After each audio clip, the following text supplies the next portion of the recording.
Assalamu alaikum, Sheikh. Wa alaikum assalam wa rahmatullahi wa barakatuh. I can tell you not many people ask about this question, but it seems to be interested.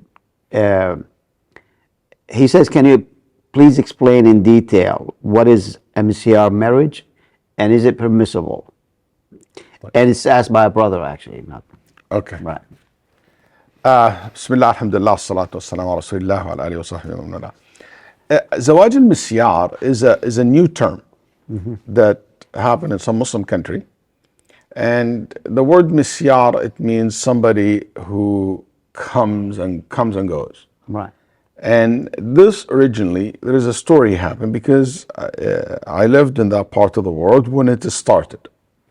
In that part of the world, there's a lot of women who are older or divorced, and they financially stable, but either because of their lifestyles or sometimes their status or them being responsible of one elderly parent, she cannot marry and move away. So it became a common that she would love to have to marry someone who can come occasionally, spend some time of the month with her, not necessarily to live with her because she can't leave her parents.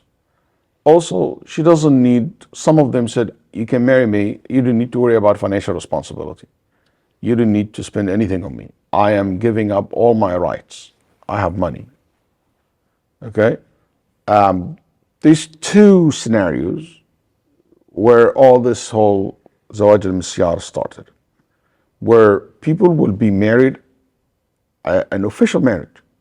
Okay. It is registered, it's in these countries, it is public, it is publicly known, and it's not temporary. Huh? It's not temporary. It's not temporary or anything like that. The only thing is that the wife will give up some of her rights, and this rights will be either spending every night or every other night if he married another one or something like that. She give up some of her nights that she doesn't need to spend the nights with her.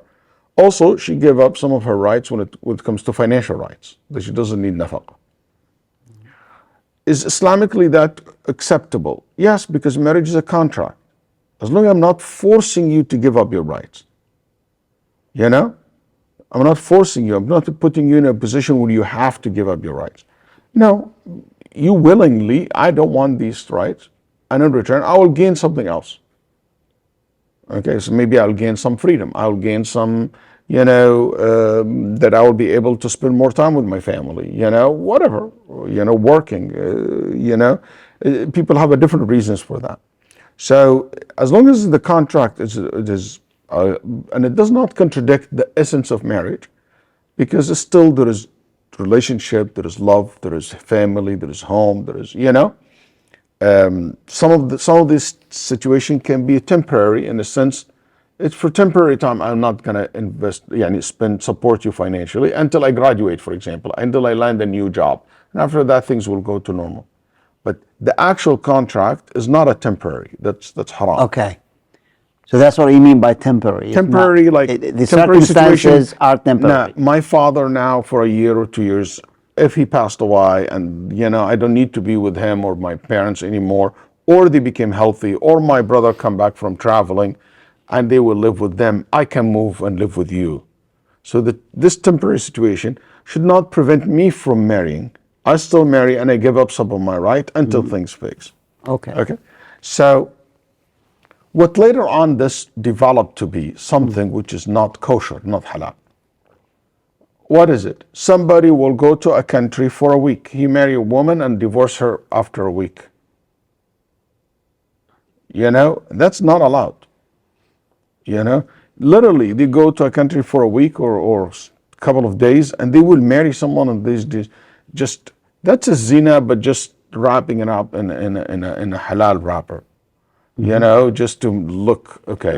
هذا غش. Yeah, this is like cheating. Right. And most of the time, these both knows that they're gonna get divorced in the end of the. Even though they don't mention it, they don't say it's contract. Just implied.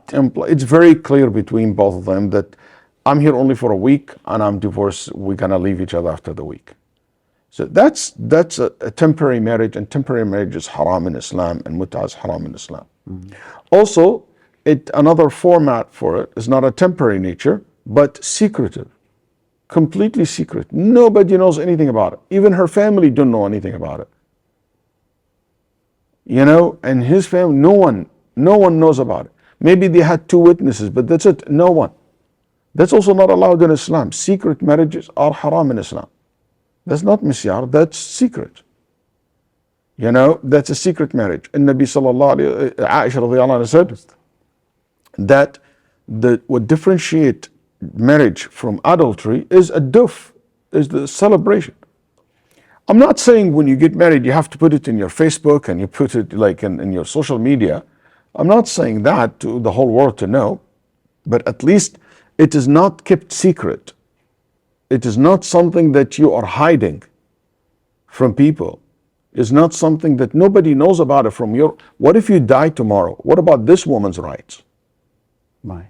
As an imam, I dealt with cases when a person died, and in the midst of the sadness of the loss of the husband, all of a sudden somebody comes, oh, he's my husband too.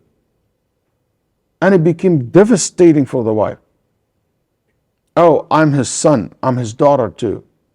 Wow. Can you imagine? And now we have to deal with that. They didn't even bury the guy yet. It's a disaster. Sheikh, I have a secret marriage and she's pregnant. Is abortion okay? Not okay. These kind of secrecy lead to all this kind of things. I'm sorry, if you're not a man enough to make it public, don't marry. Yeah. Or at least follow the proper etiquette. Because I've seen a lot of problems happen out of this in many communities.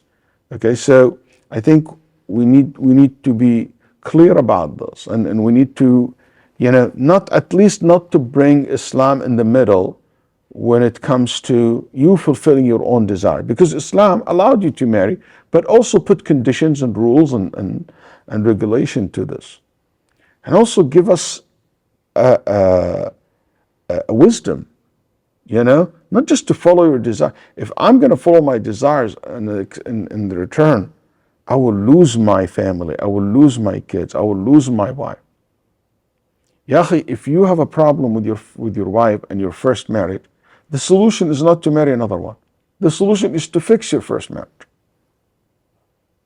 Fix it. And if you can't fix it, just move away. Be clear. Hey, this cannot be fixed. I give you the options, what we can do. But just anything like hidden and like back doors and stuff like that really does not advance your case. It's not going to help. It's going to add more pain, complicate things more. So that's in regard to the Zawaj al-Misyar and some different formats of it.